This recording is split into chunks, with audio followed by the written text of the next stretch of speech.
नमस्कार विद्यार्थी मित्रों, तो चलो आज આપણે માનવ ઉત્સર્જન તંત્રનો અભ્યાસ કરીશું। માનવ ઉત્સર્જન તંત્રમાં એક જોડ મૂત્રપિંડ, એક જોડ મૂત્રવાહિની, એક મૂત્રાશય અને મૂત્ર માર્ગનો સમાવેશ થાય છે। આ એક જોડ મૂત્રપિંડ, આ એક જોડ મૂત્રપિંડ, આ એક જોડ મૂત્રવાહિની,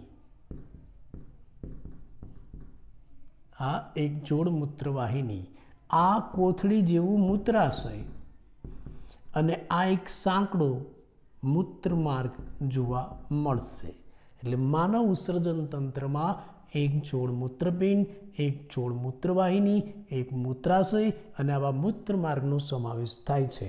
जेमां मूत्रपिंड ए मुख्य उत्सर्गंग छे। तो चालो आपणे सौथी पहला मुख्य उत्सर्गंग एवा मूत्रपिंडनो अभ्यास करीशुं।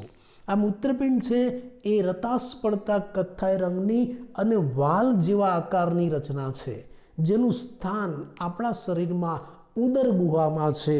उदर गुहा एवो शब्द वपराय एटले तमने तरत पेट याद आवी जाय कि भाई आ पेटनो भाग एटले उदर गुहा। वात साची, पण आ मूत्रपिंड पेटमां टूंकमां आगळना भागे नथी होता। उदर गुहामां आगळना भागे मूत्रपिंड नथी, उदर गुहामां पाछळना भागे मूत्रपिंड छे। हो, एटले मूत्रपिंड क्यां छे? उदर गुहामां आ जे पृष्ठ सपाटीनी दीवाल छे, आपणी आ पाछळनी दीवाल छे, एमां अंदरना भागे, अहींया के बार ચોંટેલા નથી, अंदर तमे डिसेक्शन करीने जोई शको, खोलीने जोई शको। एटले मूत्रपिंड अहींया आवेला छे। एटले किडनीनो दुखावो थाय ने ए अहींया थाय, पेटमां न थाय। मूत्रपिंड क्या है? अपनी उदर गुहामां छे, बराबर है, पण उदर गुहामां क्या? पाछळ छे, अहींया। आ पाछळ आपणी जे पृष्ठ, पाछळनी दीवाल એટલે पृष्ठ दीवाल, पृष्ठ सपाटीनी अंदरनी दीवाले अंदरना भागे आवेला छे। एनुं ચોક્કસ स्थान क्या है? આપણે आकृतिमां समजीए। जो आ उदर गुहा में बतावी छे, आ आपणी उदर गुहा खोलीने बतावी छे। આપણે आ भाग આગળનો ખુલ્લો કરી નાખ્યો, પેટમાંથી બધું કાઢી નાખ્યું અને આ ઉદર ગુહા ખુલ્લી કરીને બતાવી। आ उदर गुहामां पाछळनी दीवालमां आवा एक जोड़ मूत्रपिंड जोड़ायेला छे, पाछळ जोड़ायेला छे। क्या? करोड़स्तंभनी बंने बाजुए, आ वच्चे करोड़स्तंभ छे। आ करोड़स्तंभनी बंने बाजुए, करोड़स्तंभनी बंने बाजुए खरुं, पण कई जग्याए ચોક્કસ एनुं स्थान? तो करोड़स्तंभ छे ने कशेरुकानुं बनेલું હોય। करोड़स्तंभमां जे मणका आपणे कहीए छीए, सादी भाषामां मणका, ए मणकाने कशेरुकाओ कहेवाय।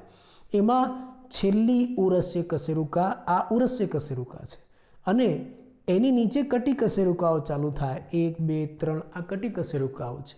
छेल्ली उरस्य कशेरुका अने त्रीजी कटी कशेरुका, आ त्रीजी कटी कशेरुका। એટલે મૂત્રપિંડ ક્યાં છે? ઉદર ગુહામાં। વાત સાચી। ક્યાં? પાછળની દિવાલમાં અંદરની બાજુએ ચોટેલા છે। પણ કઈ જગ્યાએ? આપણી કરોડસ્તંભની બંને બાજુએ એક એક મૂત્રપિંડ હોય છે। પણ કરોડસ્તંભમાં કયા સ્થાને? તો આ છેલ્લી ઉરસ્ય કશેરુકા અને આ ત્રીજી કટી કશેરુકા છે, એની વચ્ચે આ જે સમતલ બન્યું ને, એ સમતલમાં આ મૂત્રપિંડ ગોઠવાયેલા છે। આટલા ભાગમાં, આટલેથી આટલા ભાગની અંદર, અહીંથી લઈને आटला भागनी अंदर आ जे समतल रचायो, ए समतलमां मूत्रपिंड गोठवायेला छे। तमे जोई शको छो। जो एटले मूत्रपिंडनुं स्थान क्यां थयुं? परीक्षामां पण तमने पूछाय। मूत्रपिंड आपणा शरीरमां उदर गुहामां छे, पण क्यां? पृष्ठ सपाटी, पाछळनी दीवालमां अंदरनी बाजुए ચોંટેલા છે। आ करोड़स्तंभनी बंने बाजुए एक एक मूत्रपिंड आवेला छे। करोड़स्तंभमां पण कई जग्याए? छेल्ली उरस्य कशेरुका अने त्रीजी कटी कशेरुका छे, एनी वच्चेनो आ जे विस्तार छे, समतल छे, एमां आ एक जोड़ मूत्रपिंड गोठवायेला छे। अने पाछा केवी रीते गोठवायेला? तमे आकृतिमां जो, आ जमणुं मूत्रपिंड कहेवाय अने आ डाबुं मूत्रपिंड कहेवाय। जो आ जमणुं मूत्रपिंड छे अने आ डाबुं मूत्रपिंड छे। तमे आकृतिमां जो, आ जे जमणुं मूत्रपिंड छे ने, ए डाबा मूत्रपिंड करता सेज नीचे छे। जो આ ડાબું મૂત્રપિંડ જે સમતલમાં ગોઠવાયેલું છે ને એના કરતાં સેજ નીચેના સમતલમાં આ જમણું મૂત્રપિંડ ગોઠવાયેલું છે. એની પાછળનું કારણ શું છે? જમણા મૂત્રપિંડ છે એની ઉપરના ભાગે અહીંયા યકૃત આવેલું છે, એટલે આ યકૃતના કારણે આ થોડું નીચે ગોઠવાયેલું છે. તો આ મૂત્રપિંડનું સ્થાન થયું. એનું કદ કેવું છે? આપણે એની લંબાઈ પહોળાઈ માપીએ તો આ જે મૂત્રપિંડ છે એ 10 થી 12 સેન્ટીમીટર લાંબુ હોય, 5 થી 7 સેન્ટીમીટર જેટલું પહોળું હોય અને લગભગ 2 થી 3 સેન્ટીમીટર જેટલી જાડાઈ ધરાવે. જો આપણે આવા મૂત્રપિંડને બહાર કાઢીને જોઈએ તો એમાં બે સપાટી જોવા મળે. એક બહારની બાજુએ આવી બહિર્ગોળ સપાટી છે અને અંદરની બાજુએ આવી અંતર્ગોળ સપાટી છે. આ બહિર્ગોળ સપાટી. મૂત્રપિંડની બહારની બહિર્ગોળ સપાટી અને આ અંતર્ગોળ સપાટી. એમાં જે અંતર્ગોળ સપાટી છે ને ત્યાં કેન્દ્ર ભાગે બરોબર વચ્ચોવચ્ચ આવી ખાંચ આવેલી છે અને ખાંચને કહેવાય છે નાભી. એટલે મૂત્રપિંડમાં આવી નાભી તમને બહારથી દેખાશે. ક્યાં આવેલી હોય? તો એની બહિર્ગોળ સપાટી જે ઉપસેલી છે બહારની, એની સામે બિલકુલ આ અંતર્ગોળ સપાટી છે. આ અંતર્ગોળ સપાટીમાં આવી ખાંચ આવેલી છે, એને નાભી કહેવાય છે. આ નાભી દ્વારા આ મૂત્રપિંડની અંદર રુધિરવાહિની,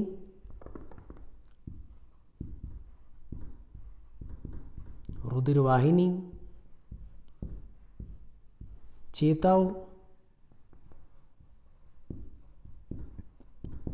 અને મૂત્રવાહિની દાખલ થાય છે.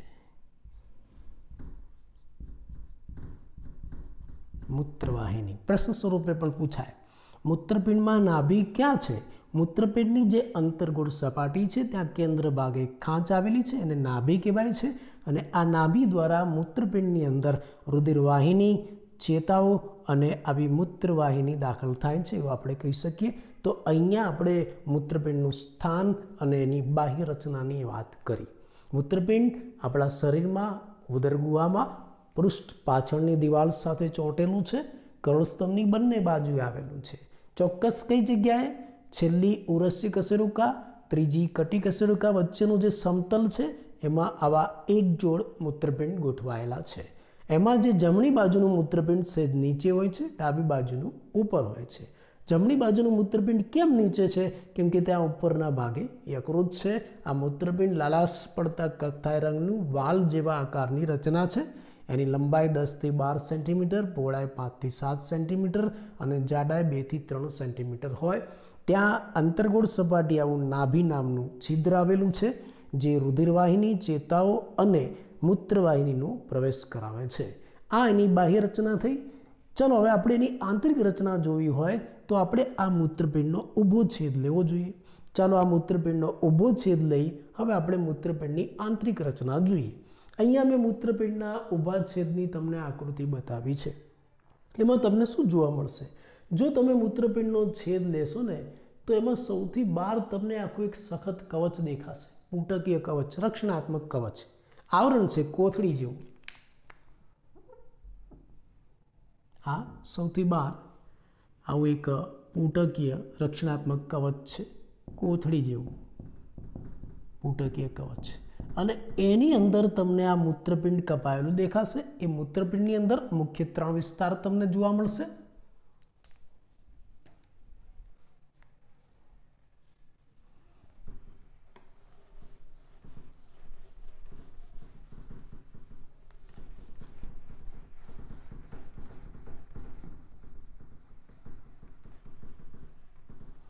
જો તમે મૂત્રપિંડનો છેદ લો, એનો માઇક્રોસ્કોપમાં અભ્યાસ કરો તો એની અંદર તમને મુખ્ય 3 વિસ્તાર જોવા મળશે. એક છે મૂત્રપિંડ બાહ્યક, બીજું છે મૂત્રપિંડ મજ્જક, બીજો વિસ્તાર, અને ત્રીજો સૌથી અંદરનો વિસ્તાર છે અને મૂત્રપિંડ નિવાપ કહેવાય છે. તો આવા 3 વિસ્તારો તમે મૂત્રપિંડના ઊભા છેદમાં જોઈ શકો છો, જે મેં તમને આકૃતિમાં પણ બતાવ્યા છે. ચાલો આપણે એનો અભ્યાસ કરીએ.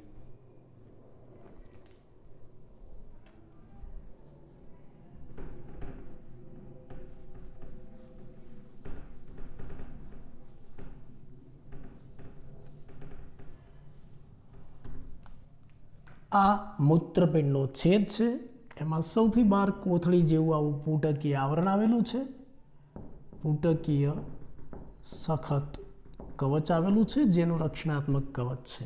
અને પછી અંદરના બાજુએ તમને આવા 3 ભાગ જોવા મળશે, મૂત્રપિંડ બાહ્યક, મજ્જક અને નિવાપ. આ સૌથી બહારનો વિસ્તાર છે એને આપણે મૂત્રપિંડ બાહ્યક કહીશું, જે રતાશ પડતા રંગનો દાણાદાર ભાગ છે. આ લાલ રંગનો દાણાદાર ટપકા જેવો ભાગ છે, એમાં ટપકા તમને દેખાશે. આ જે આખો ભાગ છે ને એ મૂત્રપિંડ બાહ્યક છે. જેટલું મેં લાલ રંગનું દાણાદાર બતાવ્યું ને એ બધું મૂત્રપિંડ બાહ્યક છે, યાદ રાખજો. આકૃતિ બરાબર સમજજો.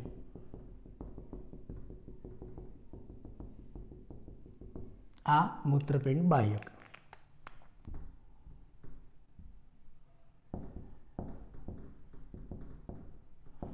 સૌથી બહારનો દાણાદાર આ જે વિસ્તાર છે એને આપણે મૂત્રપિંડ બાહ્યક કહીશું. પછી એના અંદરના ભાગે મૂત્રપિંડ મજ્જક આવેલું છે, અને મજ્જક શાનું બનેલું છે? શંકુ આકારના પિરામિડનું બનેલું છે. આ રહ્યું, આ જો શંકુ આકારના પિરામિડ તમને દેખાય છે ને એને મૂત્રપિંડ મજ્જક કહેવાય. એટલે મૂત્રપિંડ મજ્જકમાં શું છે? આવા પિરામિડ છે. આ મૂત્રપિંડ મજ્જકનો વિસ્તાર.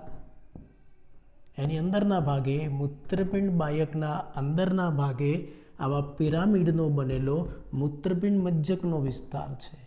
તો મૂત્રપિંડ મજ્જક શાનું બનેલું છે? આવા શંકુ આકારના પિરામિડનું, જેને મજ્જક પિરામિડ કહેવાય અથવા તો રીનલ પિરામિડ કહેવાય છે.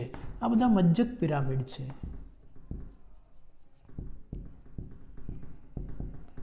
અથવા તો એને રીનલ પિરામિડ કહેવાય છે. આવું જોવા મળશે. બીજું તમે જુઓ, આ જે પિરામિડ છે ને એની વચ્ચે પણ જુઓ આવું લાલ લાલ દાણાદાર ટપકા છે ને. આ જેટલા પિરામિડ છે એની વચ્ચે વચ્ચે તમે જુઓ આવું દાણાદાર લાલ રંગના ટપકા છે. હવે મેં હમણાં જ તમને કહ્યું કે આ દાણાદાર લાલ રંગનો ભાગ એટલે બાહ્યક. એનો મતલબ કે આ મજ્જકના જે પિરામિડ છે એની વચ્ચે બાહ્યકનો વિસ્તાર પ્રસરેલો છે. જો એટલે આ બાહ્યકનો વિસ્તાર આ જે મજ્જક પિરામિડ છે એની વચ્ચેના ભાગે લંબાયેલો છે. આ પણ બાહ્યકનો વિસ્તાર છે, આ પણ બાહ્યકનો, આ પણ બાહ્યકનો, આ પણ બાહ્યકનો.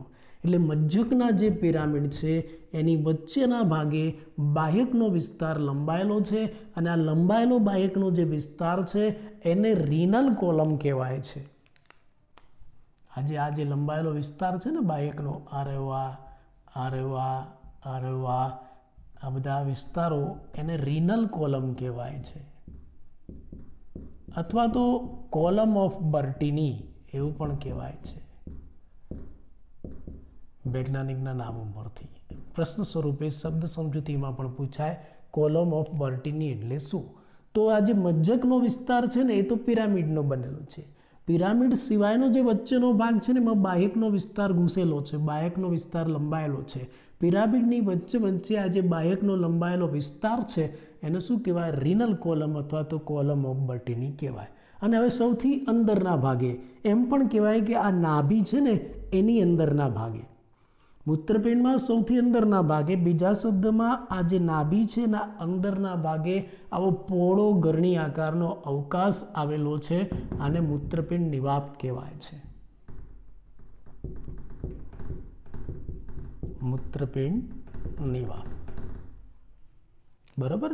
એટલે મૂત્રપિંડમાં સૌથી અંદરના ભાગે, અથવા તો બીજા શબ્દમાં કેવું હોય તો નાભીના અંદરના ભાગે આવો પહોળો ગરણી આકારનો અવકાશ આવેલો છે, જેને મૂત્રપિંડ નિવાપ કહેવાય છે. આ મૂત્રપિંડ નિવાપમાંથી જો આવા પ્રવર્ધો નીકળે છે આવા ખાંચાઓ, આ એક પ્રવર્ધ, આ બીજું, આ ત્રીજું, આ ચોથું, આ પાંચમું, આવા પ્રવર્ધો નીકળે છે જે આ મજ્જક પિરામિડ સાથે જોડાયેલા છે ને જોડાયેલા, અહીંયા જોડાય, અહીંયા જોડાય, અહીંયા જોડાય. આ જે મૂત્રપિંડ નિવાપમાંથી આ જે પ્રવર્ધો નીકળે છે ને એને કેલાઇસિસ કહેવાય છે. આ પ્રવર્ધો, આ એક પ્રવર્ધ, આ બીજું પ્રવર્ધ, આ જે પ્રવર્ધો નીકળે છે આ મૂત્રપિંડ નિવાપમાંથી, આ જે બધા પ્રવર્ધો નીકળે છે એ પ્રવર્ધોને કેલાઇસિસ કહેવાય છે. અહીંયા લખું કેલાઇસિસ. એક વચનમાં કેલિક્સ, આ એક કેલિક્સ, આ બીજું કેલિક્સ, આ ત્રીજું કેલિક્સ, ચોથું કેલિક્સ, આ બધા કેલિક્સ છે. અને બહુવચનમાં એને કેલાઇસિસ કહેવાય છે. આવું મૂત્રપિંડ નિવાપ આવેલું છે. બીજું તમે છેદ લો છો એટલે આ મૂત્રપિંડ સાથે સંકળાયેલી તમને મૂત્રપિંડ ધમની, મૂત્રપિંડ શિરા અને મૂત્રવાહિનીઓ પણ જોવા મળશે. તો આ મૂત્રપિંડની આંતરિક રચનાની નામ નિર્દેશનવાળી આકૃતિ થઈ. તમને થિયરી સ્વરૂપે પણ આ પ્રશ્ન પૂછાય અને નામ નિર્દેશનવાળી આકૃતિ પણ પૂછાય. આ મૂત્રપિંડના આંતરિક રચનાની આકૃતિ થઈ અથવા તો ઊભા છેદની આકૃતિ થઈ. ફરી એકવાર તમે મૂત્રપિંડને કાપો છો, એનો ઊભો છેદ લો છો, તો એની આંતરિક રચનામાં મુખ્યત્વે તમને 3 વિસ્તારો જોવા મળશે. એક મૂત્રપિંડ બાહ્યક, બીજું મૂત્રપિંડ મજ્જક અને ત્રીજું મૂત્રપિંડ નિવાપ. આ જે રતાશ પડતા લાલ રંગનો દાણાદાર ભાગ તમને જે દેખાય એ મૂત્રપિંડ બાહ્યક છે. બીજું તમને આ જે પિરામિડ આકારની રચનાઓ દેખાય એ મૂત્રપિંડ મજ્જક છે. એટલે મજ્જક શાનું બનેલું છે? આવા પિરામિડનું, જેને રિનલ પિરામિડ અથવા તો મજ્જક પિરામિડ કહેવાય. આ પિરામિડની વચ્ચે વચ્ચે બાહ્યકનો ભાગ વિસ્તરેલો છે, જેને કોલમ ઓફ બાર્ટીની અથવા તો રિનલ કોલમ કહેવાય. સૌથી અંદરનો પહોળી ગરણી જેવો જે ભાગ છે એને મૂત્રપિંડ નિવાપ કહેવાય. આ મૂત્રપિંડ નિવાપમાંથી આવા જે પ્રવર્ધો નીકળે છે જે આ રિનલ પિરામિડ સાથે જોડાયેલા છે એને કેલાઇસિસ કહેવાય છે. આ ઉપરાંત આ મૂત્રપિંડ સાથે મૂત્રપિંડ ધમની, મૂત્રપિંડ શિરા અને મૂત્રવાહિનીઓ પણ સંકળાયેલી છે. આ મૂત્રપિંડની આંતરિક રચના થઈ. જો તમે આવા મૂત્રપિંડને માઇક્રોસ્કોપમાં મૂકીને જોશો ને તો એની અંદર તમને અત્યંત ગૂંચળામય નલિકાઓ જોવા મળશે, લગભગ 1 મિલિયન જેટલી.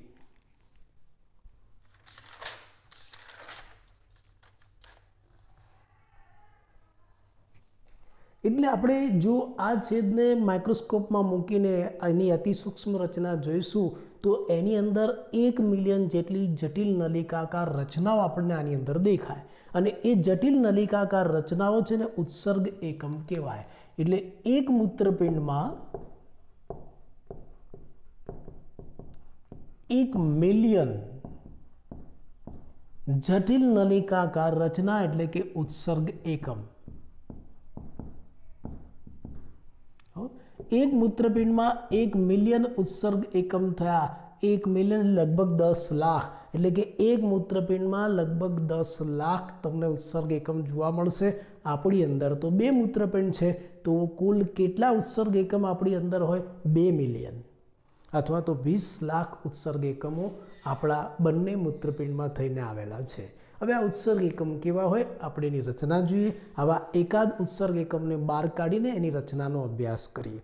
બીજું, આ ઉત્સર્ગ એકમ એ મૂત્રપિંડનો ક્રિયાત્મક એકમ છે. MCQમાં ટૂંકા પ્રશ્નમાં પણ પૂછાય. મૂત્રપિંડનો ક્રિયાત્મક એકમ કયો? ઉત્સર્ગ એકમ.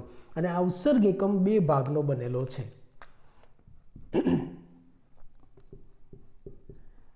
તમે આવો ઉત્સર્ગ એકમ લેશો ને તેમાં 2 ભાગ હોય છે. એક છે રુધિર કેશિકા ગુચ્છ અને બીજું છે મૂત્રપિંડ નલિકા. આવા 2 વિસ્તારો આ ઉત્સર્ગ એકમમાં જોવા મળશે.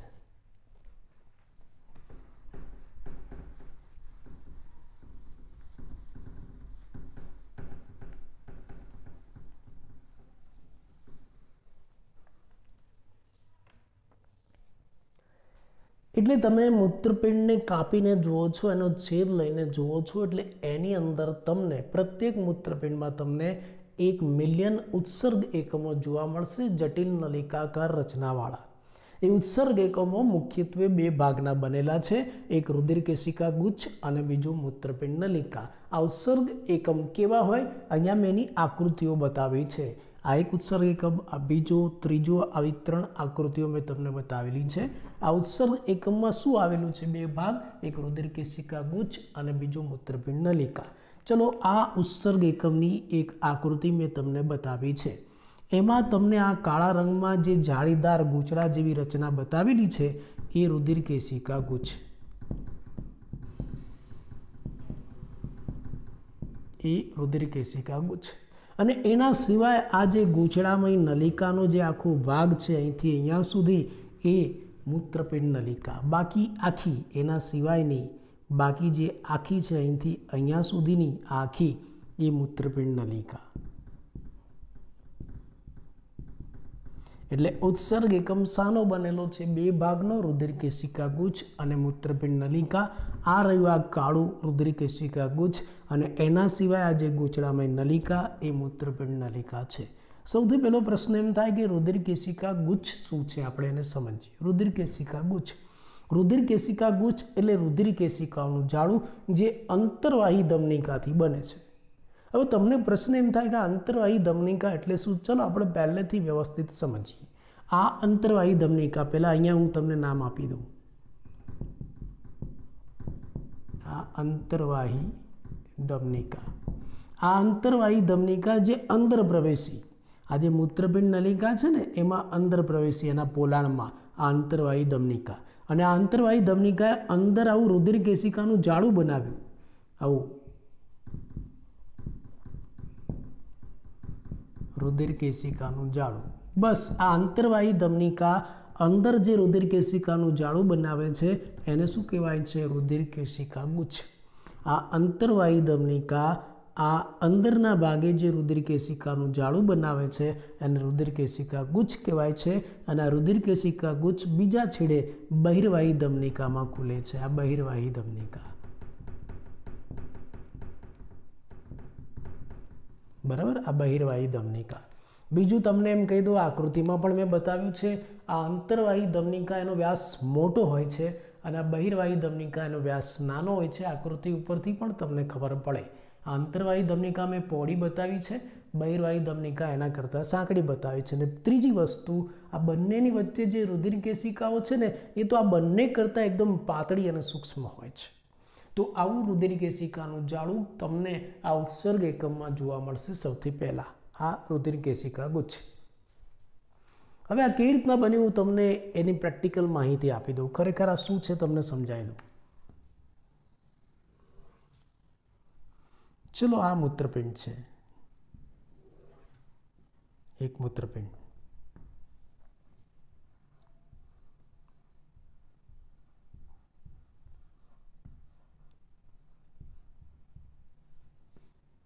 મૂત્રપિંડમાં આ બધી મૂત્રપિંડ નલિકાઓ અને ઉત્સર્ગ એકમ છે.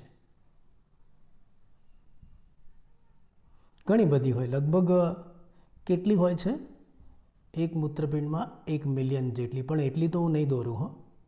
એટલે આવી 2-3 મેં તમને આ ઉત્સર્ગ એકમ મૂત્રપિંડ નલિકાઓ બતાવી. આ મૂત્રપિંડમાં છે. હવે આ મૂત્રપિંડમાં એક મૂત્રપિંડ ધમની જોડાય છે. આ મૂત્રપિંડ ધમની,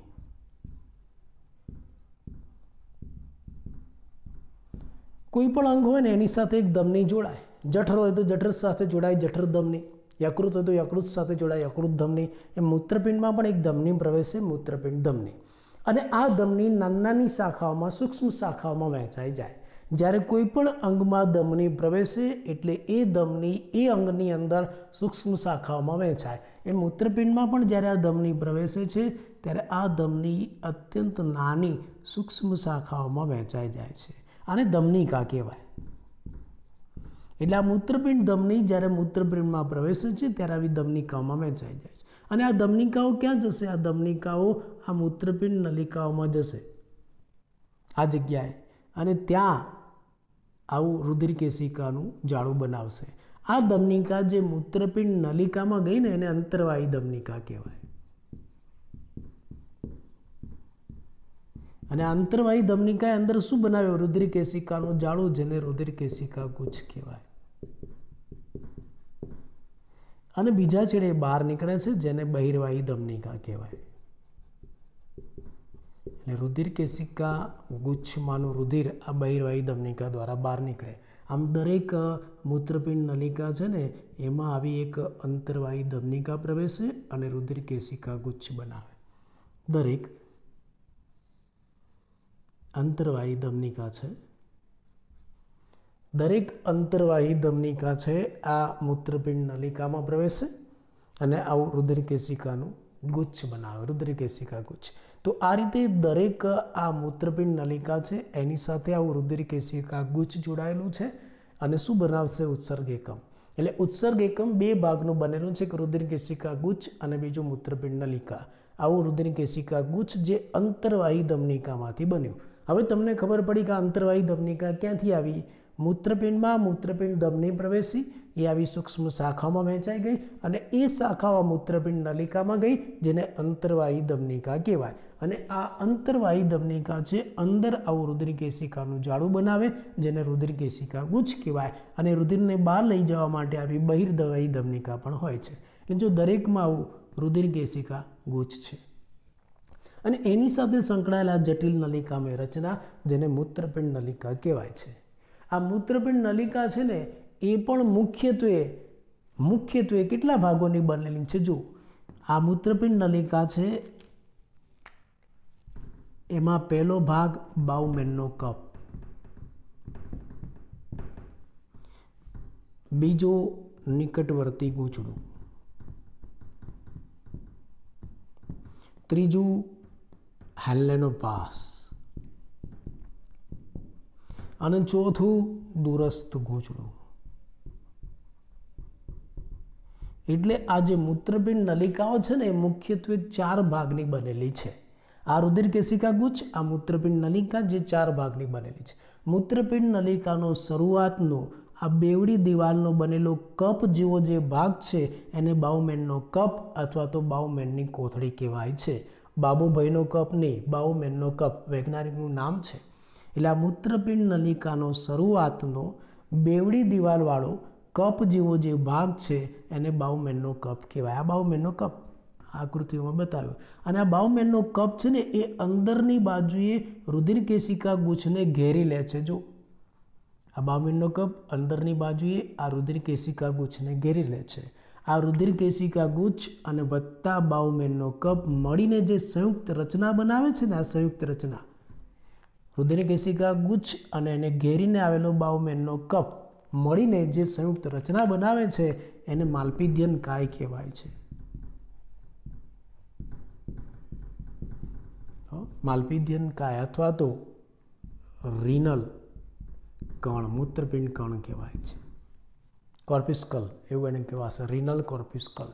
એટલે આ બાઉમેનનો કપ અને આ રુધિરકેશિકા ગુચ્છ બંને ભેગા મળીને જે રચના બનાવે છે, સંયુક્ત રચના આ એને માલ્પિધિયન કાય અથવા તો રીનલ કણિકા અથવા તો મૂત્રપિંડ કણ કહેવાય છે.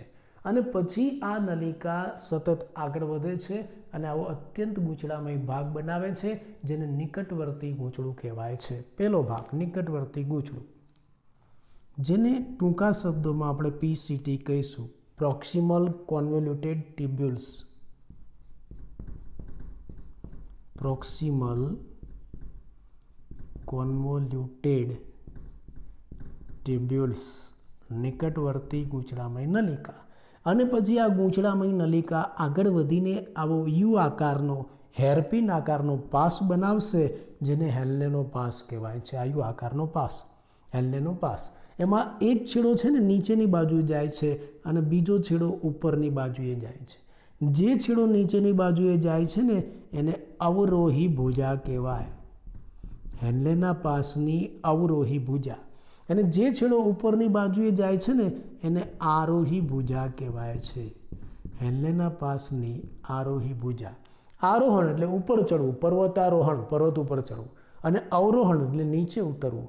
એટલે આ નિકટવર્તી ગૂંચળામય ભાગ પછી આવી યુ આકારની રચના જોવા મળે છે, હેરપિન આકારની, જેને હેન્લેનો પાસ કહેવાય છે. એમાંથી જે ભુજા નીચેની તરફ જાય છે એને અવરોહી ભુજા, ઉપર જાય એને આરોહી ભુજા કહેવાય છે. પછી આ આરોહી ભુજા આગળ વધીને ફરી પાછો આવો ગૂંચળામય ભાગ બનાવે છે, જેને દૂરસ્થ ગૂંચળામય નલિકા કહેવાય છે. DCT, distal convoluted tubules. Distal કોન્વોલ્યુટેડ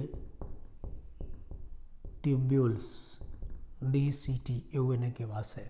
અને આ દૂરસ્થ ગૂંચળામય નલિકા છે, આવી એક સીધી નલિકામાં ખુલે, જેને સંગ્રહણ નલિકા કહેવાય છે. સંગ્રહણ નલિકા. આ સંગ્રહણ નલિકામાં એક જ દૂરસ્થ ગૂંચળામય નલિકા નથી ખુલતી. આ બીજો ઉત્સર્ગ એકમ છે, એની પણ ગૂંચળામય નલિકા ખુલે છે, દૂરસ્થ ગૂંચળામય નલિકા ખુલે છે. એટલે આ જે સંગ્રહણ નલિકા છે ને એમાં ઘણી બધી દૂરસ્થ ગૂંચળામય નલિકાઓ ખુલે છે. અહીંયા મેં બે જ બતાવી છે, એક આ અને બીજી આ, ઘણી બધી ખુલે છે. એટલે આ સંગ્રહણ નલિકા એક સીધી નલિકા છે જેમાં આ જે ઉત્સર્ગ એકમ છે મૂત્રપિંડ નલિકા છે એની દૂરસ્થ ગૂંચળામય નલિકાઓ ખુલે. અને આ સંગ્રહણ નલિકા છે ને આ રિનલ પિરામિડ અથવા તો મજ્જક પિરામિડમાંથી પસાર થઈને આ મૂત્રપિંડ નિવાપમાં ખુલે છે. આ સંગ્રહણ નલિકા છે આ રિનલ પિરામિડમાંથી પસાર થઈને મૂત્રપિંડ નિવાપમાં ખુલે છે. આ આપણે ઉત્સર્ગ એકમ બતાવ્યો. આમાં મૂત્ર નિર્માણનું કાર્ય કોનું? આમાં મૂત્ર નિર્માણનું કાર્ય આ ઉત્સર્ગ એકમનું છે. આ ઉત્સર્ગ એકમનું આ રહ્યું આ મૂત્રપિંડ નલિકાનું છે. આ સંગ્રહણ નલિકા છે ને મૂત્ર નથી બનાવતું, એ તો મૂત્રનું વહન કરે છે. એ મૂત્રનું વહન કરીને ક્યાં લઈ જાય? આ મૂત્રપિંડ નિવાપમાં, અને ત્યાંથી મૂત્રવાહિની દ્વારા એનો ત્યાગ થાય. તો અહીંયા આપણે મૂત્રપિંડની આંતરિક રચના જોઈએ એના છેદ સાથે, અને એમાં રહેલ મૂત્રપિંડ નલિકાઓ અને ઉત્સર્ગ એકમને અલગ કાઢીને એનો પણ અભ્યાસ કર્યો.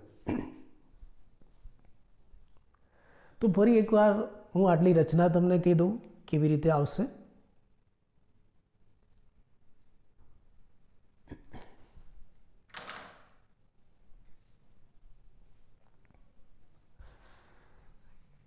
જો મિત્રો આપણે મૂત્રપિંડની આંતરિક રચના જોવી છે, માઇક્રોસ્કોપમાં મૂકીને આપણે એનો અભ્યાસ કરવો છે. આપણે માઇક્રોસ્કોપમાં મૂકીને અભ્યાસ કર્યો તો આપણને ખબર પડી કે ભાઈ આ મૂત્રપિંડની અંદર તો અસંખ્ય જટિલ નલિકામય રચના આવેલી છે જેને ઉત્સર્ગ એકમ કહેવાય છે. લગભગ એક મૂત્રપિંડમાં આવી 1 મિલિયન નલિકામય રચનાઓ આવેલી છે. બંનેની થઈને 2 મિલિયન થશે, લગભગ 20 લાખ. અને આ ઉત્સર્ગ એકમ છે એ મુખ્યત્વે બે ભાગનો બનેલો છે, એક રુધિરકેશિકા ગુચ્છ અને બીજું મૂત્રપિંડ નલિકા. અહીંયા મેં એક ઉત્સર્ગ એકમની આકૃતિ તમને બતાવેલી છે. એમાં જે આ કાળા રંગનું છે એ રુધિરકેશિકા ગુચ્છ છે, અને બાકી આ નલિકામય ભાગ છે મૂત્રપિંડ નલિકા છે. આ રુધિરકેશિકા ગુચ્છ કેવી રીતે બન્યું? અંતર્વાહી ધમનિકા અંદર પ્રવેશી અને એને જે રુધિરકેશિકાનું જાડું બનાવ્યું એને રુધિરકેશિકા ગુચ્છ કહેવાય, અને બહિર્વાહી ધમનિકા સ્વરૂપે બહાર નીકળે. આ અંતર્વાહી ધમનિકા ક્યાંથી આવી? તો એનો જવાબ મૂત્રપિંડમાં મૂત્રપિંડ ધમની પ્રવેશે. આ ધમની છે આવી નાની નાની શાખામાં વહેંચાય.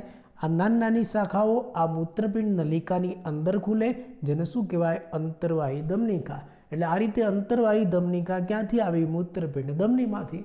એટલે મૂત્રપિંડ ધમનીમાંથી આવતી આ અંતર્વાહી ધમનિકા છે આ મૂત્રપિંડ નલિકામાં રુધિરકેશિકાનું જાળું બનાવે છે, જેને રુધિરકેશિકા ગુચ્છ કહેવાય છે.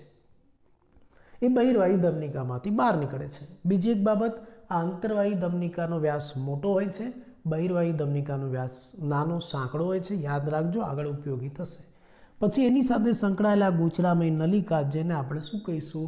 મૂત્રપિંડ નલિકા. એની અંદર મુખ્ય 4 ભાગ છે. એક બાઉમેનનો કપ, બીજું નિકટવર્તી ગૂંચળું, ત્રીજું હેન્લેનો પાસ, ચોથું દોરસ ગૂંચળું. આ જે શરૂઆતનો બેવડી દિવાલવાળો કપ જેવો ભાગ છે એને બાઉમેનનો કપ કહીશું, અથવા તો બાઉમેનની કોથળી કહીશું.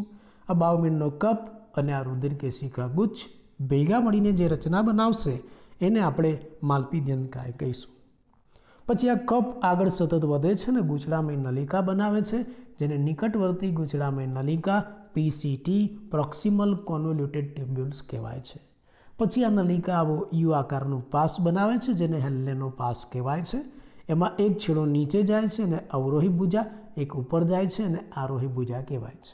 આરોહી ભુજા આગળ જઈને ફરી પાછું આવું ગૂંચળામય નલિકા બનાવે છે, જેને દૂરસ્થ ગૂંચળું અથવા તો DCT ડિસ્ટલ કોન્વોલ્યુટેડ ટ્યુબ્યુલ્સ દૂરસ્થ ગૂંચળામય નલિકા કહેવાય. આ દૂરસ્થ ગૂંચળામય નલિકા આવી સીધી સંગ્રહણ નલિકામાં ખુલે છે. આ સંગ્રહણ નલિકા આવા મજ્જક પિરામિડમાંથી પસાર થાય અને આ જે મૂત્રપિંડ નિવાપ છે એમાં મૂત્રને ઠાલવે છે. તો આ રીતે આપણે મૂત્રપિંડની આંતરિક રચનાનો આકૃતિ સાથે અભ્યાસ કર્યો.